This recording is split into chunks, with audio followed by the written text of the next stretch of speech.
Hello, my name is Tiana Williams, and I come to y'all today to talk about the history of tobacco and the effects of it when using it, while just the effects of your health, and just a couple facts about what'll happen if you smoking while pregnant, or the type of illnesses that tobacco can cause. Um, why is it so addicting? And also some treatments that people can go through to help quit smoking or chewing or whatever they do with the tobacco. So I want to start off by telling you the definition of tobacco, which is a plant that is a dried out leaf that is fermented before being put in the tobacco product. So if you had a cigarette and you open it right now, and you'll see little flakes coming out, um, and those little flakes are the tobacco that's dried up because it's a dried out leaf. So it is said that tobacco first came about during 6000 BC, and which was a long time ago. So when Christopher Columbus discovered America, um, the Indians had discovered tobacco as well. So they used it as medicine. They gave it as a gift. They used it in like their little rituals, or you know.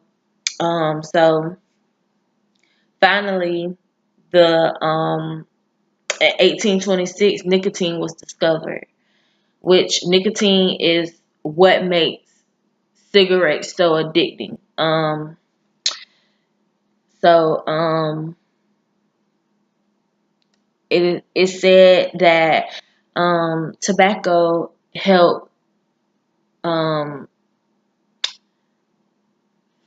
finance the war, the American Revolutionary War. They sold tobacco to help pay for the war and pay for things they needed.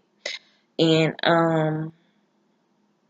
in the 1900s, tobacco cigarettes became the major tobacco product. So a couple brands were established during the 1900s for cigarettes, where people began to smoke. And during the war,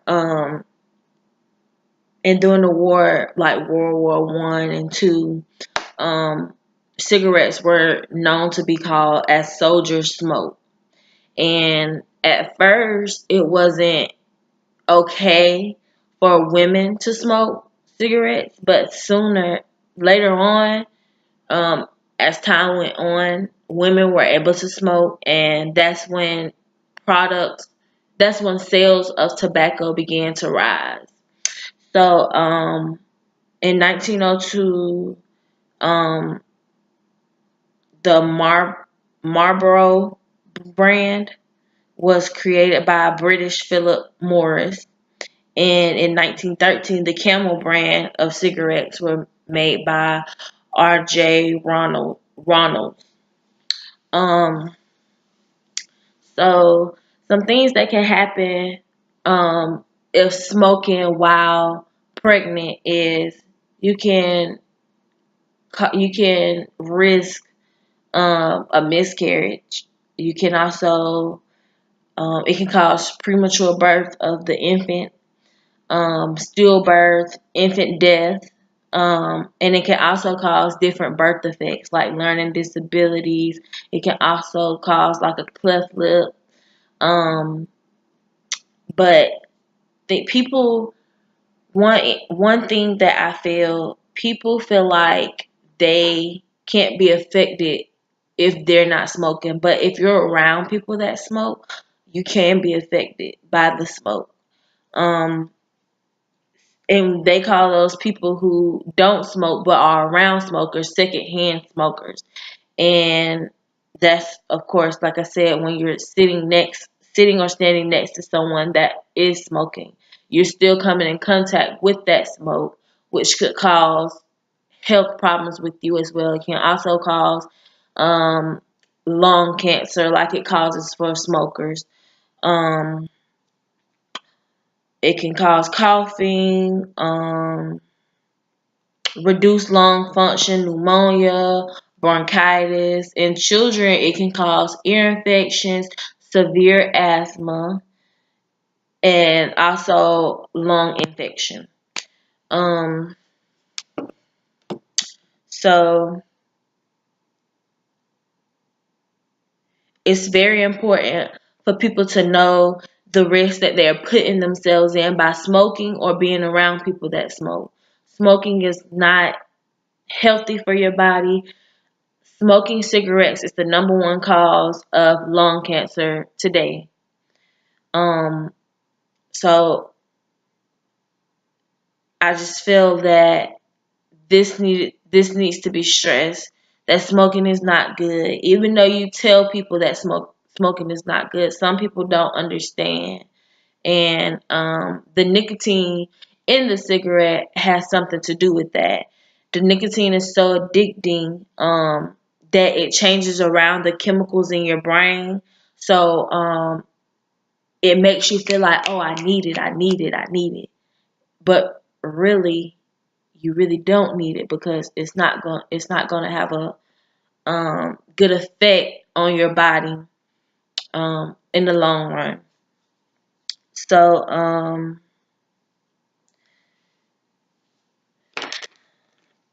people who are trying to stop smoking, they tend to have a withdrawal effect.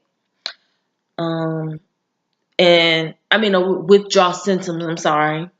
And some of those symptoms can be irritability, problems paying attention, trouble sleeping, um, increased appetite, and craving tobacco. Like like I said, they feel like I need to smoke. I need to smoke right now. Yeah. So most people usually try to quit on their own, but some people have to go get professional help in order to quit. So some things that you can do to help you stop smoking is a behavioral treatment, which is where you pretty much they pretty much teaching people to recognize high risk situations and developing strategies to help deal with them. So simple as this, like you're trying to quit smoking, but you're hanging around people that's smoking. It's gonna be harder for you to quit smoking. So you either gonna have to change your mindset and be really strict on yourself, or either you're gonna have to change the people you hang with. Or I mean, not saying to quit talking to them, but um just to just until you're able to control your the way be able to control not wanting to smoke, let's say that. You can also do, they say, a combination of counseling and medications can help. And one thing they do is the nicotine replacement therapies. That's where they give you like a controlled dose of nicotine for people who are having to reduce the withdrawal symptoms. So they won't be so agitated for people who are trying to quit.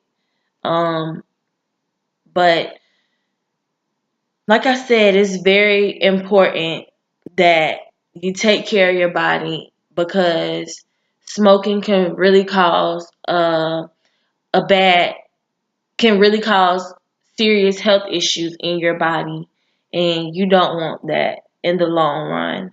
You always Your body is very important, and like I said, is the number one. I mean, smoking is the number one cause of lung cancer. So a lot of times, personal story here, my grandmother had lung cancer, and it came from her smoking.